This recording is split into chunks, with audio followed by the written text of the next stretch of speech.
Bienvenue à tous. Donc, tout d'abord, merci à Blablacar qui nous accueille et qui nous a proposé une talk. C'est pas souvent que les sponsors nous proposent une talk. Donc, le sujet de ce soir, ça va être développer une app en 2015, une appli Android en 2015. Donc, tout d'abord, il y aura une session de trois de chez Blablacar. On va présenter après, t'inquiète pas. Ils se présenteront. Donc surtout un retour d'expérience. Et après on aura une session de Florian, qui est membre du POG, qui va aborder beaucoup de sujets sur ce qu'est une app moderne en 2015, tout ce qui est les bonnes pratiques à prendre. Voilà. Bonsoir à tous, bienvenue déjà. Aujourd'hui, ça marche pas. Ça marche pas. Ah, c'est bon. Aujourd'hui, avec Alexandra, Android développeur, François-Xavier et moi-même, on va vous présenter un peu un retour d'expérience sur les développements d'applications Android à Blablacar, comment on a pu concilier les différents choix techniques qui profitaient de l'évolution de l'écosystème Android avec la stratégie de Blablacar. En fait, notre première stratégie sur les 2 dernières années, c'est de devenir une entreprise mobile first. Et comme on peut voir ici, en fait, c'est le ratio entre les nouveaux membres qui viennent du mobile par rapport aux nouveaux membres qui viennent du web. Donc il y a 2 ans, on était à peu près à 10% et aujourd'hui, on va vers du 50%. Donc on est en train de réussir ce pari. Le deuxième pari, c'est de faire de l'expansion à l'international. Donc comme on voit ici, il y a 2 ans, on était plutôt européen. Là, on a pu ouvrir la Russie, la Turquie et l'Inde. Et aujourd'hui, on livre l'application dans tous ces pays-là. Donc je passe à FX. Donc on va vous raconter aujourd'hui un peu ce qu'on faisait avant, ce qu'on a aujourd'hui et ce qu'on prévoit de faire à l'avenir. Et FX va commencer. Bonsoir tout le monde, voilà, je m'appelle François-Xavier Oxeda, je suis développeur Android chez Blablacar depuis maintenant 1 an. Et ce que je vais vous présenter, c'est les librairies qu'on a mis en place au début du développement de l'application, il y a 1 an et demi à peu près. La première, c'est Butterknife. Donc Butterknife, c'est une librairie d'injection de vue. Comment elle fonctionne? Donc ici, vous avez un exemple d'activité avec 3 vues qui sont dans le XML qu'on va utiliser. Et en fait, il suffit d'utiliser la notation @injectView avec l'ID juste derrière de la vue qu'on a mis dans le XML. Et ensuite, dans le onCreate, il suffira juste de faire un butterknife.inject et on mettra l'activité en paramètre. Et à partir de ce moment-là, ça sera comme si on avait... Oh, je danse un petit peu les claquettes. Démo effect. Ah, voilà, c'est reparti. Parfait. Donc je reviens. Donc dès qu'on a fait butterknife.inject, c'est comme si on avait fait toutes les lignes, par exemple new password header égale text view, find view by ID et avec l'ID. Donc une fois qu'on a fait ça, on peut utiliser toutes les vues qu'on a annotées avec la notation @injectView. Donc c'est très pratique parce que ça enlève quand même pas mal de code. Butterknife permet aussi de faire de l'injection de listener. Donc là, on a 3 exemples. On a des on-click listener et on-item selected listener pour les lists-vues. Donc c'est le même principe. Il suffit de rajouter la notation @onClick suivie de l'ID de la vue dans laquelle on veut binder le listener. Et juste derrière, on a la méthode qui sera appelée lorsqu'on clique sur l'élément. Donc ici, pareil pour la liste-vue. On peut aussi rajouter des ID, on peut en mettre plusieurs pour que le même listener soit appelé pour plusieurs vues. Et là, vous voyez que on a montré aussi pour la notation @optional. Bonsoir monsieur, vous arrivez pile poil quand ça rebug. Ça a bugué comme ça. Un petit problème technique, il fallait que ça arrive maintenant.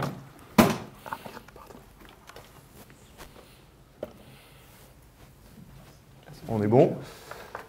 Donc en fait, le @optional, il sert à quoi? Il sert à ce que, en fait, par défaut, lorsqu'on fait des @onClick ou des @injectView, l'ID qu'on met derrière et la vue qu'on précise derrière est obligatoire. Donc si elle n'existe pas dans le XML, ça va lever une exception. Donc si on fait un set content view avec des ID de vue dynamique, Du coup, on peut rajouter un apt optional pour éviter qu'il y ait des exceptions qui soient levées. Donc voilà, très pratique aussi pour éviter les Anonymous Inner Class pour tout ce qui est click listener. Ça, Butterknife, on l'utilise beaucoup dans l'appli. Ensuite, on utilise aussi beaucoup, c'est Universal Image Loader, donc c'est une librairie qui permet de pouvoir charger des images. Donc comment elle s'utilise, c'est très simple.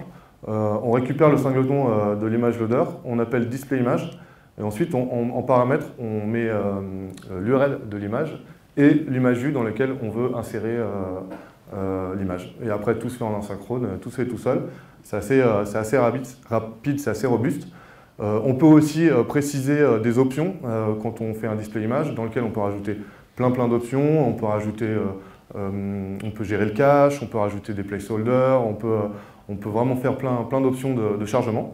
Et aussi un listener pareil où il y a les listeners habituels, les onloading, onfailure ou onsuccess, dans lequel on peut faire des process lorsque l'image est en chargement ou si ça foire ou si ça marche.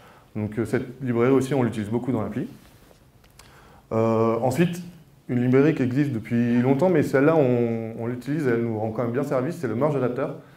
Donc, comme son nom l'indique, en fait, c'est un adapteur qui lie plusieurs adapteurs et qui permet de pouvoir afficher dans une même list view des données différentes avec des cellules différentes. Par exemple, nous, dans notre appli, on a une list view ici, avec tout d'abord une première section avec une liste des projets des trajets proposés par l'utilisateur. Ensuite, une liste des trajets dans lesquels il a booké un siège. Et ensuite, une liste de trajets visités, simplement. Donc, pour faire ça, dans la même list view, on utilise Merge Adapter. Donc, pareil, c'est très simple. On déclare nos 3 adapteurs qui sont des adapteurs normaux, qui héritent de Base Adapter. Et ensuite, dans le constructeur, on ajoute les adapteurs, on fait un add adapter dans l'ordre dans lequel on veut qu'il s'affiche sur la list view. Encore une fois, ça c'est une librairie qui nous aide beaucoup pour pouvoir faire des affichages comme celui-ci. Ensuite, ce qu'on utilise beaucoup, c'est Retrofit, mais je ne vais pas en parler parce que je vais laisser Florian qui passe derrière nous, il va en parler en détail. Donc du coup, teaser. On utilise aussi Auto. Auto, c'est une librairie d'envoi d'événements, de souscription à des événements. Donc voilà comment on l'utilise. En fait, on a déclaré un singleton dans lequel on a un bus. Et on envoie, on envoie le bus. Et ensuite, pour la publication d'événements, on récupère le singleton et le bus et on fait un post. Et en paramètre, on envoie notre event avec un résultat, n'importe quoi. Ensuite, pour l'inscription, donc c'est très simple. On faut d'abord s'inscrire au bus et ensuite ne pas oublier de se désinscrire. Donc du coup, pour faire ça, on le lie au cycle d'activité, au cycle de vie de l'activité ou du fragment. Donc là, on a décidé de le mettre dans le on-resume ou dans le on-pause. Et ensuite, pour l'inscription, c'est très simple. On a une méthode qui est annotée par add_subscribe. Et ensuite, il faut bien mettre l'event qui a été lancé au moment de la publication. Et quand c'est posté, ça sera cette méthode qui sera appelée. Et par exemple, nous, dans l'application, on a 2 endroits où on veut rafraîchir l'UI, exactement la même UI, c'est le nombre de notifications que l'utilisateur a, à 2 endroits différents. Donc du coup, ces 2 endroits différents souscrivent à cet event-là. Et du coup, ils peuvent se mettre à jour en même temps, au moment où on poste l'event. Donc ça, pareil, très pratique comme librairie. Après, on a d'autres librairies qu'on utilise, Crouton pour les notifications, ViewPager Indicator et Pull to Refresh. Voilà, c'est des librairies connues, donc on n'est pas rentré dans les détails pour ça. Maintenant, je vais passer le micro à Alexandra, qui va nous parler des traductions dans l'appli. Merci. Bonsoir à tous. Donc, moi, je suis Alexandra, dev Android chez Blablacar. Et je vais vous parler des traductions dans notre appli. Donc en fait, à la base, on avait plusieurs contraintes pour les traductions dans notre appli. Il fallait en fait qu'on puisse mettre à jour toutes les traductions sans avoir à faire de mise à jour de l'application sur le Play Store. Et une deuxième contrainte, c'était qu'il fallait qu'on ait un outil en fait pour que tous les traducteurs puissent traduire tous nos contenus facilement et simplement, sans que ce soit à nous, développeurs, de le faire. Donc en fait, notre solution, ça s'appelle Open Localisation. C'est un projet open source qui a été développé par Mathieu Moquet, qui est juste là. C'est développé en Symfony principalement. Et donc en fait, comme on peut voir sur le slide, c'est très simple. On a ici les traductions. Et ici, les traducteurs peuvent directement éditer les traductions. Si vous voulez une petite démo ou si vous voulez en savoir plus sur le projet, voilà l'adresse. Comment ça se passe concrètement dans notre application? Donc nous, développeurs, dès qu'on a besoin d'une nouvelle traduction, on va créer une clé directement dans l'application. On va lui associer une valeur, donc c'est un système de clé-valeur. Et on va pousser toutes ces traductions sur Open Localization, donc OpenLDesign. Les traducteurs peuvent directement éditer ces clés donc sur l'outil web qui est mis en place. Et une fois qu'ils ont édité, ces traductions elles sont poussées directement en prod, donc sur Amazon S3. Et ces traductions, en fait, elles sont récupérées à chaque lancement de l'application pour que l'utilisateur ait le contenu mis à jour le plus souvent possible et qu'il ait des traductions rafraîchies à chaque fois. Comment ça se passe dans le code? Donc on a des fichiers JSON qui contiennent, donc, comme je l'ai dit, clés et valeurs. Donc ici, on peut voir simplement les deux fichiers, donc en anglais et en français. On a mis des fichiers JSON parce que c'était plus simple, et puis parce que, bon, voilà, système de clés-valeurs. Et en fait, ces fichiers sont pré-embarqués dans l'application à chaque mise à jour, ce qui nous permet, en fait, si jamais on n'arrive pas à récupérer les traductions, d'avoir un système de cache pour avoir forcément toujours des traductions dans l'application, même si elles ne seront pas forcément à jour. On a aussi un fichier XML qui contient tous les ID des traductions pour en fait pouvoir les utiliser, que ce soit dans les activities, dans les classes ou dans toutes les layouts. Donc en fait c'est très simple, on va récupérer la clé et on va avoir la traduction directement là où on en a besoin. Maintenant je vais vous parler de la configuration qui est localisée dans notre application. En fait, on avait besoin d'avoir une configuration localisée parce que BlaBlaCar est disponible dans beaucoup de pays, comme Sad l'a dit tout à l'heure.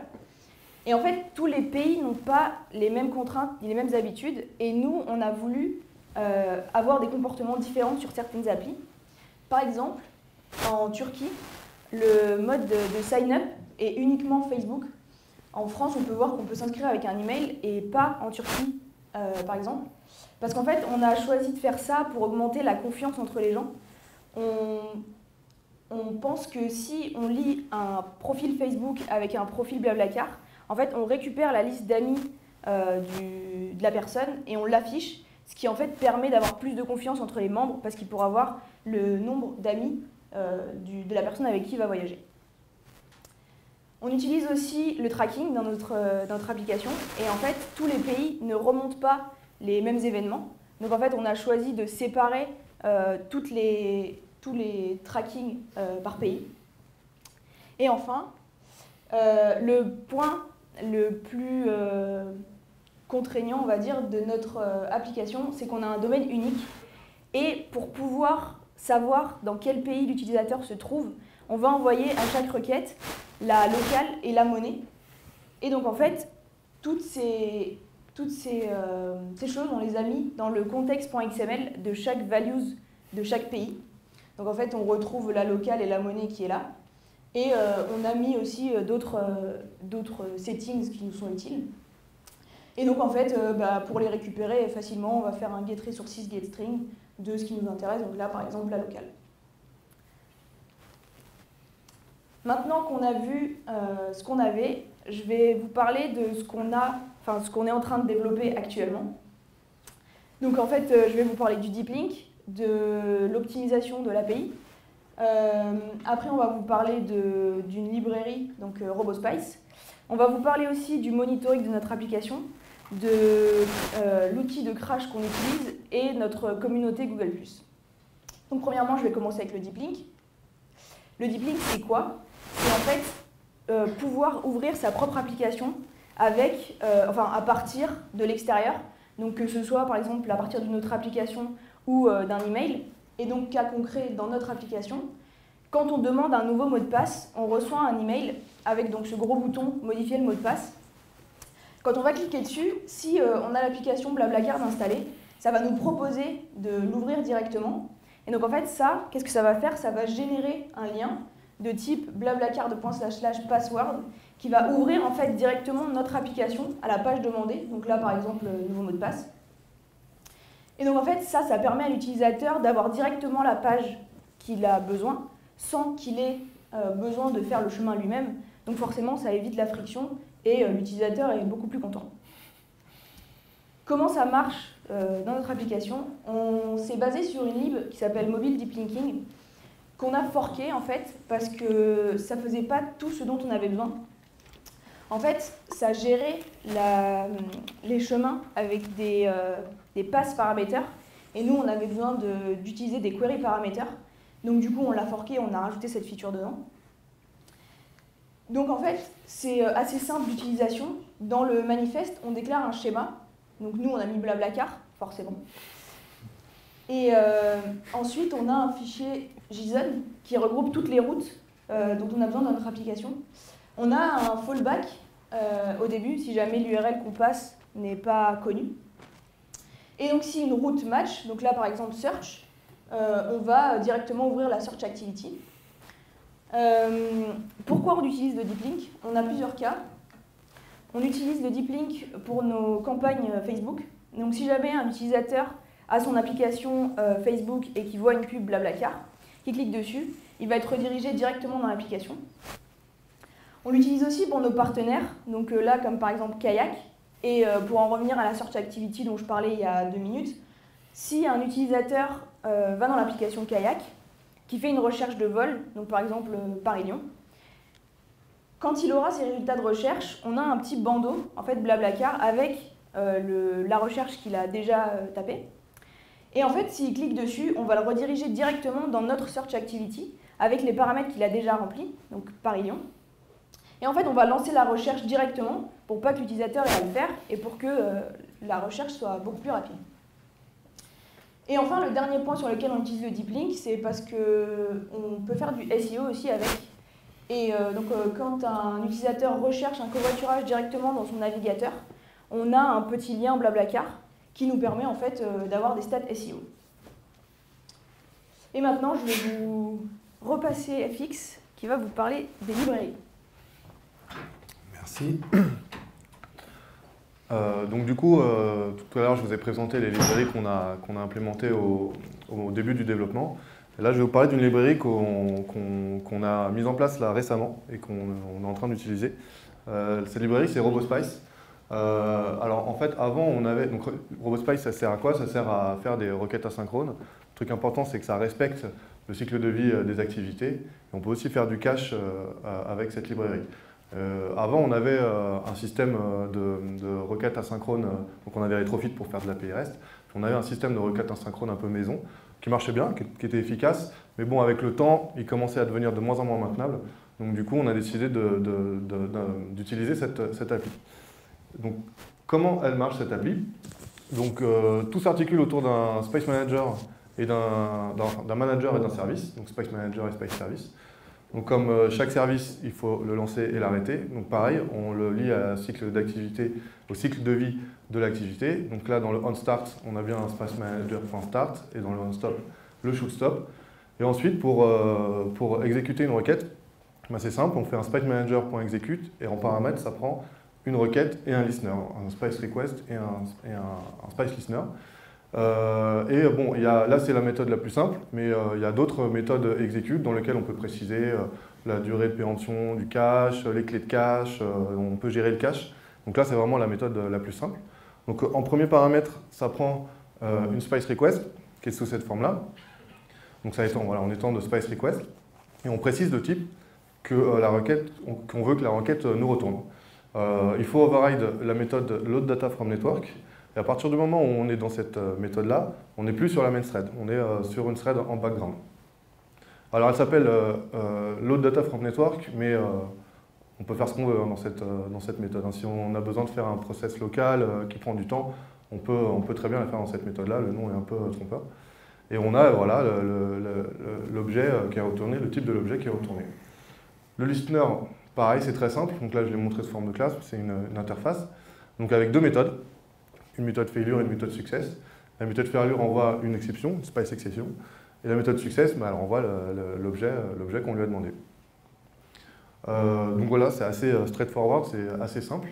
Et il se trouve que RoboSpice arrive avec, il y a plusieurs modules, et il se trouve qu'il y a un module retrofit. Alors nous on était très contents, parce que ça nous permettait de pouvoir récupérer ce qu'on avait mis en place de retrofit, notamment, donc encore une fois, Florian va en parler, mais je parle juste de ça, c'est qu'avec retrofit, il faut déclarer toutes nos routes, toutes nos requêtes par une interface.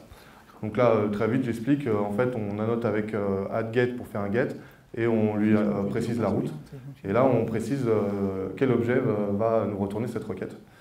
Donc quand on utilise RoboSpice avec Retrofit, il faut créer le service qu'on va utiliser au moment de l'instanciation du manager, parce qu'il faut préciser plusieurs trucs.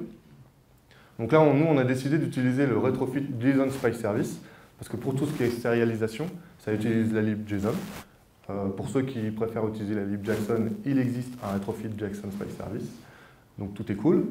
Donc ici, en fait, on précise l'interface qu'on a créée précédemment, et aussi on précise la base URL, le serveur URL, qui va se concaténer donc, avec les routes qu'on précise ici dans cette interface. Ensuite, du coup, les requêtes sont légèrement différentes. Ici, il faut préciser aussi l'interface. Et dans le load data from network, on n'a plus qu'à faire un get service. Le service, c'est donc le service qui est créé avec l'interface, et on peut appeler toutes les méthodes qu'on a déclarées dans cette interface. Donc là, par exemple, c'est une requête qui va récupérer une session publique, comme on fait dans notre appli. Le listener, c'est exactement le même. Donc nous, ce qu'on a fait, c'est qu'on a décidé de rajouter une couche pour séparer les responsabilités, pour éviter que les activités héritent du listener tout de suite. Donc on a créé deux interfaces. Une première qui implémente simplement les méthodes de failure, parce que nous, on a nos erreurs à nous. Notre API renvoie des erreurs custom, des erreurs formatées. Donc on a nos erreurs à nous, il faut qu'on puisse les comprendre. Et une deuxième interface qui hérite de la première, qui, elle, n'a que la méthode success. Donc du coup, ça nous permet de faire une hiérarchie d'activités. Une première base activité qui implémente la manager error callback. Donc là-dedans, on va avoir toutes les méthodes de failure. Parce qu'en règle générale, nous, dans 95% des cas, les méthodes de failure font souvent la même chose. C'est-à-dire qu'elles arrêtent l'animation de loading et elles notifient l'utilisateur dans l'application sur lui. Et ensuite, on a du coup n'importe quelle autre classe qui hérite de la base activité où elle n'a plus qu'à implémenter la méthode de success. Et si on a besoin de faire du traitement sur les autres activités quand ça fail, eh ben on override les on-failed dans cette activité et tout va bien. Du coup, voilà, on a fait un système de manager. Donc en fait, encore une fois, c'est pour séparer les responsabilités. Donc on a des managers de paiement, trip manager et user manager qui héritent tous du base manager. Et c'est lui qui va implémenter le request listener montré précédemment, qui va lancer les requêtes. Donc on lui donne en paramètre le Spice Manager et la callback que je vous ai montré juste avant. Et dans les request failure, on récupère donc notre Spice Exception et on va la lire, on va regarder ce qu'il y a à l'intérieur pour savoir s'il faut appeler telle ou telle méthode de on failure. Et la méthode de success, là il y a juste à appeler callback on success. Et on a une méthode execute où on lui envoie juste une requête et la requête se lance après. Donc un exemple de requête de manager, voilà, c'est un exemple de user manager. Donc lui, il hérite du coup du base manager montré précédemment. Et là, on a juste la méthode getPublicSession où il y a juste à faire execute de new getPublicSession request, donc la request que je vous ai montré juste avant, à l'utilisation dans l'activité. Donc on a notre Spice Manager ici qui est instancié avec notre service. Donc là, pour l'exemple, je l'ai mis ici, mais normalement, il est dans la base activity et en protected pour pouvoir y accéder dans les activités filles. Et ensuite, on nous déclare notre user manager et on n'a plus qu'à faire il faut implémenter forcément la callback, préciser ici l'objet que les requêtes vont nous retourner. Donc on ne fait plus que userManager.getPublicSession et on n'a plus qu'à implémenter ici le onSuccess et notre session est retournée. Voilà. Donc ça permet de pouvoir bien séparer le code, de pouvoir bien limiter le code dans les activités et d'avoir chacun sa responsabilité. Voilà. Et ensuite, c'est tout. Voilà. Je passe le micro à Stade qui nous parlait de performance API. Donc comme il a expliqué FX, il y a la partie à synchroniser les calls pour ne pas bloquer la UI, mais aussi il faut il faut que les API répondent vite. En fait, toute l'application est liée fortement à nos API. Et voilà, on a voulu améliorer ça. On a une deuxième problématique, c'est qu'on commence à ouvrir des pays très très loin. Et du coup, on essaie de livrer la donnée au plus près de l'utilisateur pour éviter des problèmes de latence. On s'est retrouvé aussi avec des problématiques, par exemple en Inde, où le réseau, en fait, ils ont du réseau 4G, mais la plupart des gens sont plutôt, en fait, 3/4 des gens sont plutôt sur du réseau 2G. Et pour une API qui est livrée depuis la France, bah, c'est pas terrible, en fait, c'est très très long. Donc l'idée, c'est premièrement rendre l'API cacheable. Deuxièmement, c'est livrer l'API au plus près de l'utilisateur. Ben, là, je vais vous expliquer comment on a fait ça. Donc en fait, comment ça se passe chez nous déjà? En fait, nous, on est full REST O2. Donc l'utilisateur, l'application crée un access token avec un appel simple. En fait, il choisit le type d'authentification, les différents scopes, un login, password. L'API, il renvoie un access token, en fait, comme ça, qui ressemble à ça. Et en base, MySQL, en fait, cet access token est associé à toutes ces informations. Quand un utilisateur fait une recherche sur notre site, en fait, l'API, elle ressemble à ça. C'est je veux tous les trips qui partent de Paris et il associe, en fait, il rajoute un header avec l'access token. Donc, ce qui se passe concrètement, c'est côté application centrale, en fait, on va juste prendre cet access token, on va voir en base les différentes informations associées à cet access token et on check est-ce que cet utilisateur a le droit d'exécuter ou pas cette API. Le problème, en fait, il y a deux problèmes avec ça. Donc, si on veut cacher, donc, comme chaque utilisateur a un access token différent, si on cache par utilisateur, en fait, ça ne va pas être optimum parce qu'on aura un call par utilisateur et ça ne sert à rien. Donc l'idée, c'est pouvoir vérifier cet access token et livrer le même ressource à tous les utilisateurs. Deuxième problème, en fait, on peut se dire tout simplement, en fait, on ne check pas, si la ressource est dans notre cache, on ne check pas l'access token et là, on va perdre toute notre sécurité au 2.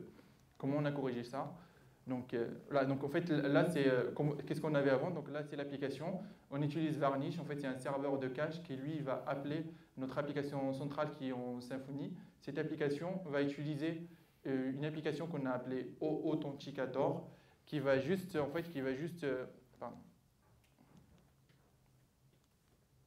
Donc en fait, cette application, elle va juste checker en base est-ce que cet access token a le droit de faire cet appel. D'accord?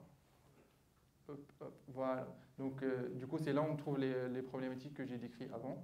Donc comment on a fait une première évolution, c'est que cette application, on l'a simplifiée et du coup, le serveur de cache, il peut appeler directement le authenticator pour valider ou pas le call et du coup, on ne passe pas par l'application centrale et si la ressource est disponible, en fait, le serveur de cache, il peut la livrer directement. Le problème avec ça, c'est que vous imaginez, nous, on va livrer par exemple en Inde, du coup, cette partie-là, elle va être en Inde, en fait, cette partie, elle va être en Inde et cette partie, elle va être à Paris, d'accord? Donc, tout ce qu'on aura gagné à faire checker les tokens au plus près, on le perd parce qu'il faut faire à chaque fois une requête à l'origine pour checker ça dans MySQL. En fait, imaginez, on est en Inde, du coup, pour chaque appel API, on fait un appel à Paris pour vérifier est-ce qu'on a le droit de faire ce call ou pas. Et du coup, ça perd tout son intérêt.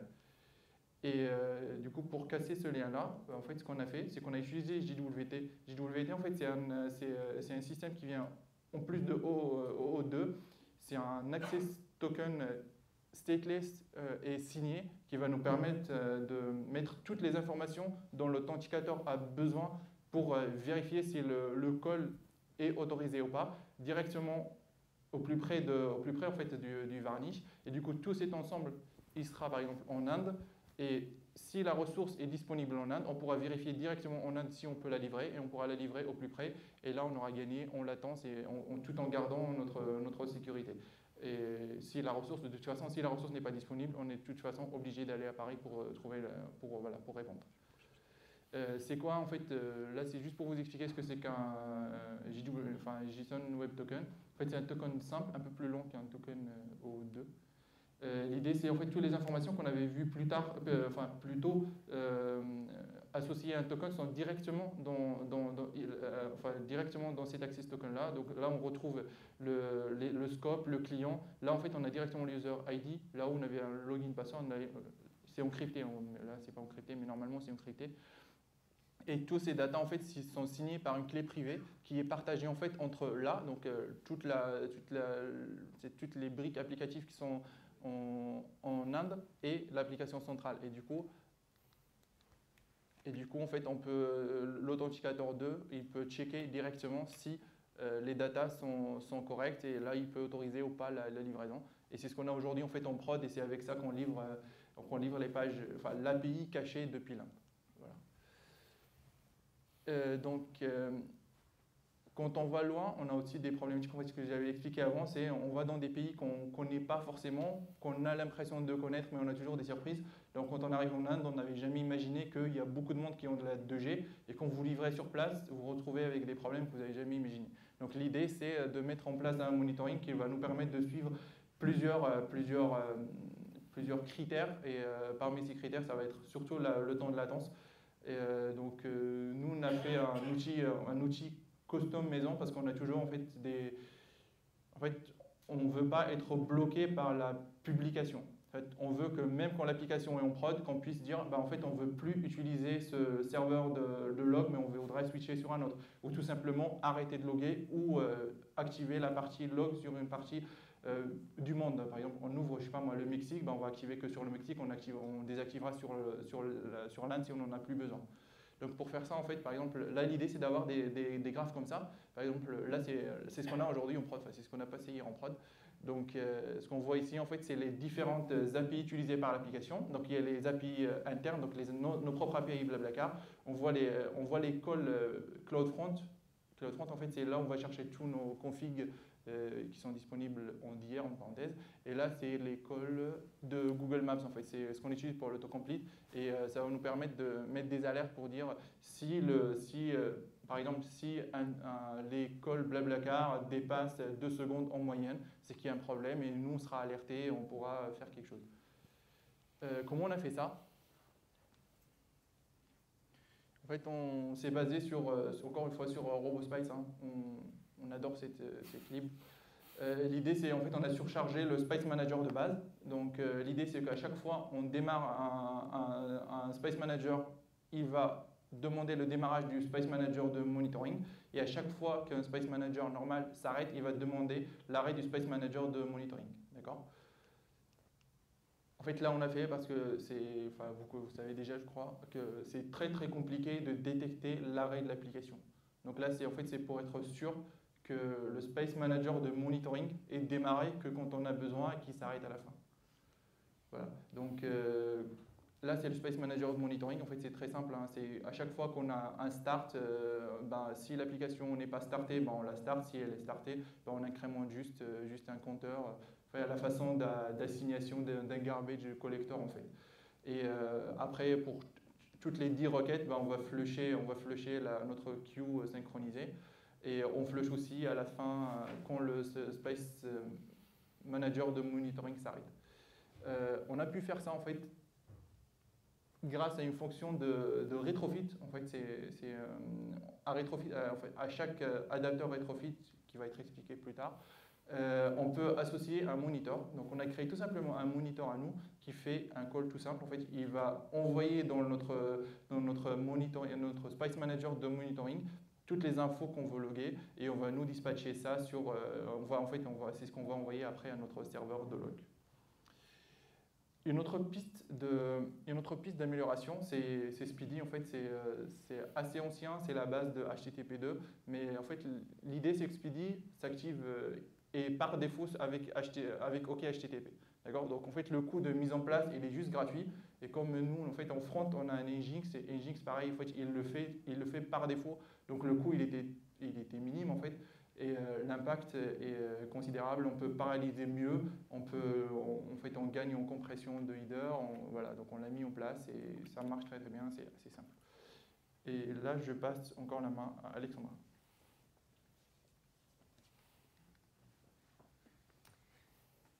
Donc maintenant, je vais vous parler des crashs, comment on monitore les crashs en fait, dans notre application.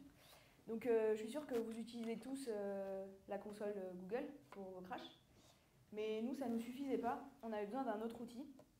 Donc en fait, ça s'appelle Crashlytics, c'est la suite fabrique de Twitter en fait.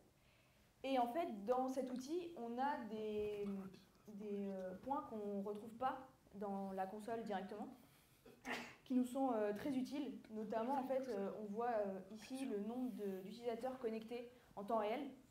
Donc on peut voir, on peut suivre, donc là par exemple c'était la nuit je pense.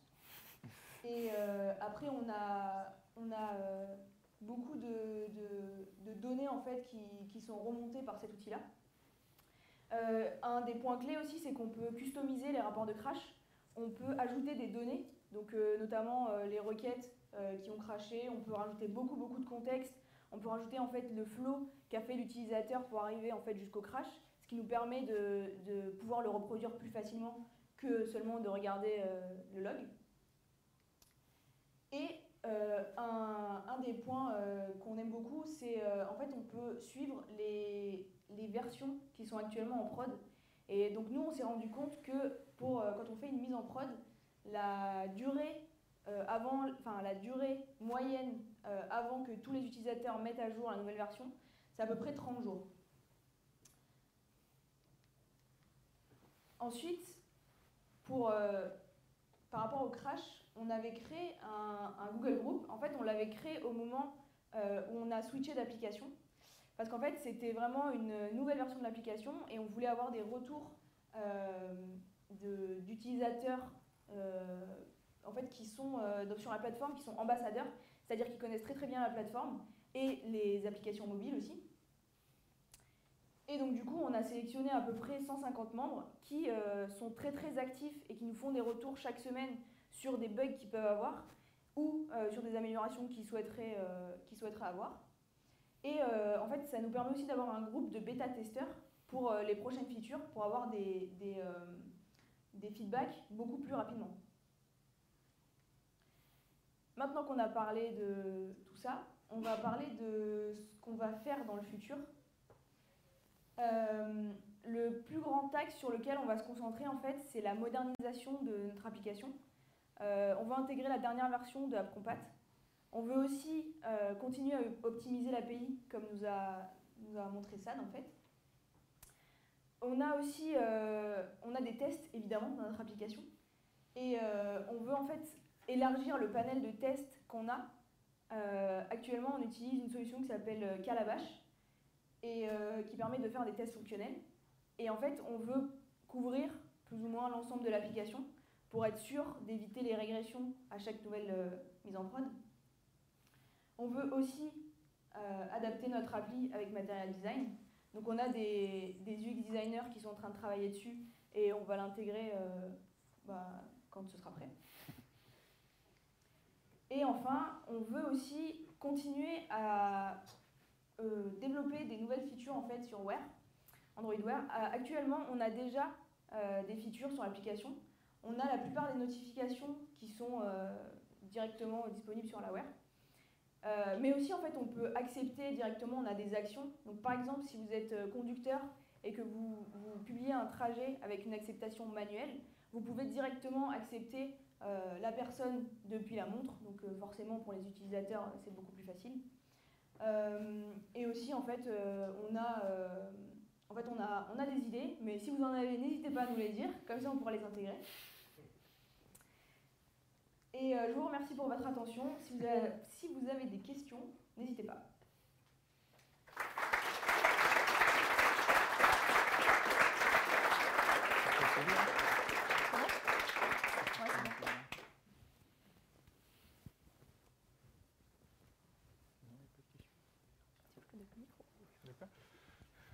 Attends, ça dépend.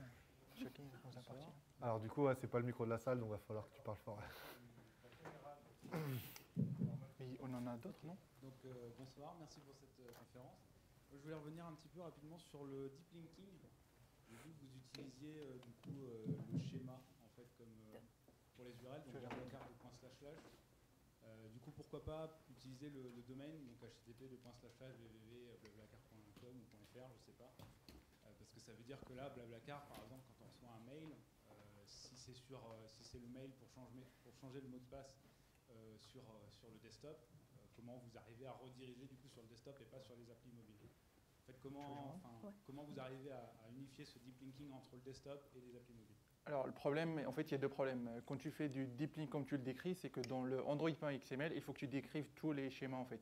Et nous, on a par pays, enfin, on a un domaine différent par pays. Et du coup, on va se retrouver avec un Android.xml qui n'en finit pas avec, en gros, plusieurs lignes par deep link. D'accord? Est-ce que je suis clair ou... Oui, Voilà. en gros, oui. Et du coup, on est obligé de faire quelque chose qui est un peu différent. Et l'idée, en fait, derrière tout ce qu'on a fait là, c'est avoir quelque chose de plus simple et plus fluide, et qu'on ait en fait une espèce de routage comme sur le web. Et c'est ce qui nous donne en fait la libre.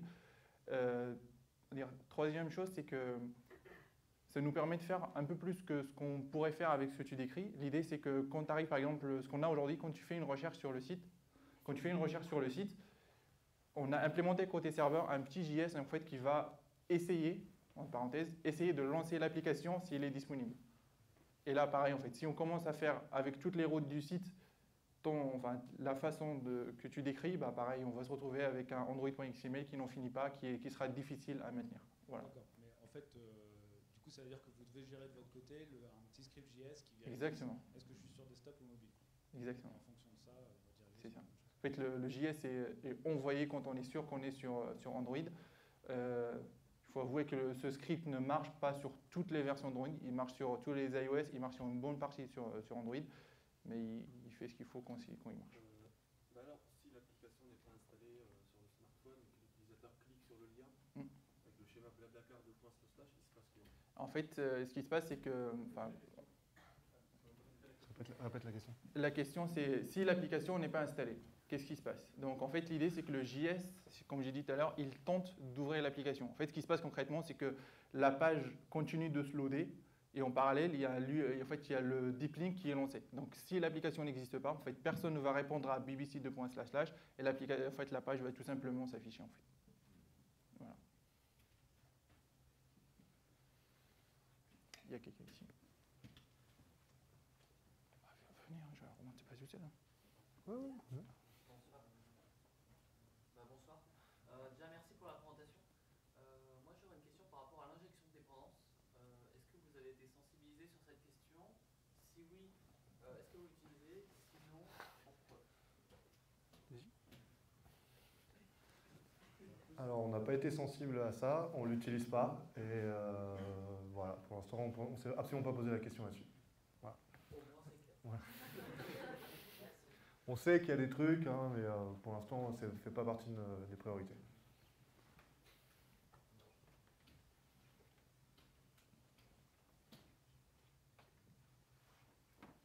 D'autres questions?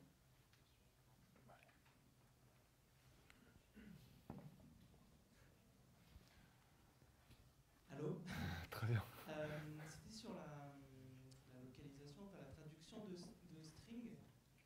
Est-ce que vous pouvez montrer le slide? En fait, vous avez un petit exemple pour montrer comment c'est utilisé. En fait, j'ai pas complètement compris. Dans le code ou dans le... En fait, ma question, c'était de savoir si vous pouvez quand même utiliser les API en standard Android, contexte en getString, ou bien vous devez absolument passer pour chaque string par votre propre utilisation. Nous, on a fait le choix de ne pas du tout passer par le moyen natif pour la localisation. On passe forcément par la méthode qu'on a mis en place. Okay, pour tout ce qui est wording dans l'appli, après, Et c'est pas contraignant, il n'y a pas des... Je sais pas... faut maintenir deux fichiers. Donc, du coup, dès qu'on rajoute une clé, on rajoute dans notre fichier JSON, et ensuite on le rajoute dans le fichier XML, qui est sur le slide suivant. Et voilà. Et après, avec OpenLDesign, on balance ça, enfin tout le flow qu'on a montré, quoi.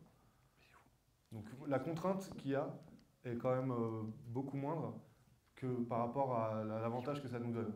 De pouvoir changer du wording comme ça, over the air, sans être obligé de soumettre une nouvelle application.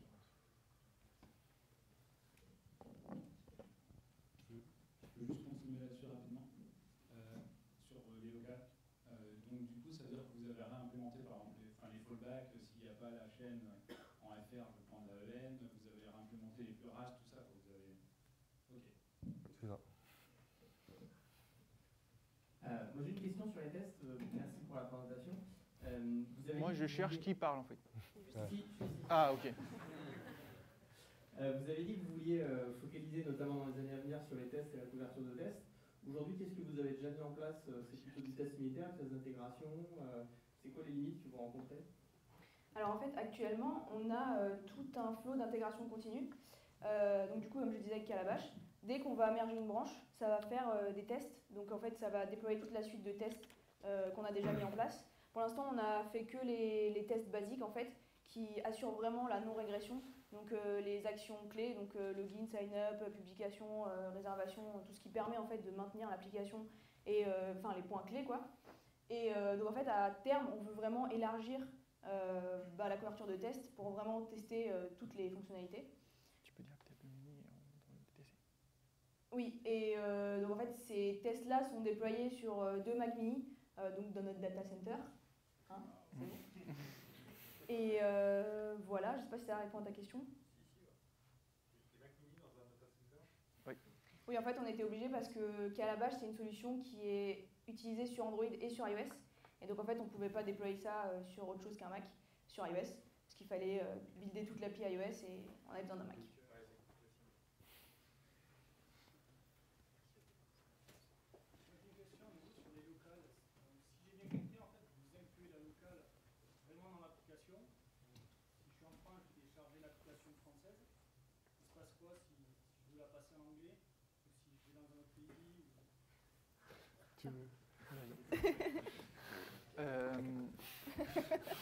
En fait, c'est... D'accord ? Oui, la question c'est... Je lance mon application la première fois en français, je pars en Inde, je relance mon application. Est-ce que tu mets ton téléphone en anglais indien ou tu le gardes en français ? Par exemple, anglais indien. D'accord, donc tu vas en Inde, tu lances ton application en anglais indien. En fait, ce qui se passe, c'est tout simplement... Donc ton téléphone est en anglais indien, on est d'accord ? D'accord. En fait, là, ça va marcher tout seul. En fait, si ton téléphone est en anglais indien, on va tout simplement charger avec la méthode par défaut de Android la config anglais indienne. Dans ce cas, c'est simple. En fait, il y a des cas plus compliqués. Par exemple, en fait, on a détecté par exemple que tous les Indiens ont leur téléphone en EN_JB. Et ça, c'est juste compliqué à gérer parce qu'on ne livre pas, comme ce qu'elle a montré Alex tout à l'heure, on ne livre pas la même chose dans tous les pays. Par exemple, là où dans l'Inde, on veut monter le trust, c'est-à-dire on va être sur du mobile first, mobile only, Facebook only, en Angleterre, on a d'autres contraintes, donc on ne veut pas montrer la même application. Et c'est là où FX a eu une super bonne idée, en fait, c'est juste détecter, quand on est en N_JB, essayer en fait de détecter si on est en Angleterre ou pas. Et en fait, si on est en Angleterre, on reste sur N_JB. Si on détecte qu'on est en Inde, en fait, on switch complètement l'application. En fait, tu peux forcer le switch du contexte de l'application. On le switch dans la bonne locale et c'est parti. Et ça marche tout seul, ça marche très très bien. Je ne sais pas si ça répond. Ok. Moi, je voudrais juste revenir sur une question que j'ai répondue. Je ne voudrais pas te dire de bêtises au sujet des pluriels. Donc les pluriels, est-ce qu'on les gère? La réponse est non. Voilà, on a toute une équipe qui gère la localisation qui s'arrache les cheveux là-dessus. Donc pour l'instant, les pluriels, c'est une sacrée galère. Voilà. Ouais, Clément, il est là.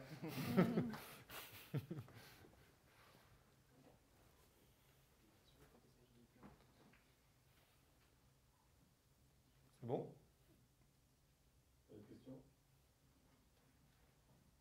Ok, merci.